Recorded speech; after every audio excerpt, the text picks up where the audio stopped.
হে মানব, তোমাকে আবার 40 দিনের জন্য জীবিত করা হলো, যাতে এই দুনিয়ার কি হাল হয়েছে সেটা তুমি দেখতে পারো। আর একটা কথা খেয়াল রাখবে, তোমাকে শুধু তোমার খাস আপনজনই দেখতে পাবে।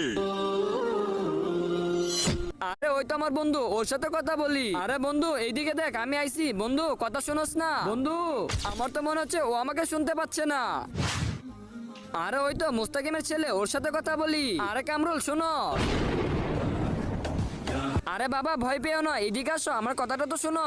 আমাকে আল্লাহ তাআলা 40 দিনের জন্য জীবিত করে দিয়েছে, আর আমাকে সেই দেখতে পারবে যে আমার খাস আপনজন। আজকে দেখবো কে শয়তানকে হারিয়ে মাকে জিতিয়ে দেয়। মাকে ভালোবাসলে ভিডিওটিতে লাইক করে দিয়ে চ্যানেলকে সাবস্ক্রাইব করে দাও। আর শয়তানকে ভালোবাসলে কিছুই করতে হবে না। আর বাবা তুমি এখন আমার সবথেকে আপন, তুমি দয়া করে আমার ফ্যামিলির সাথে আমাকে দেখা করিয়ে দাও। ঠিক আছে চাচা, আসেন আমার সাথে আসেন। চাচা ওই দেখেন আপনার ছেলে বসে আছে।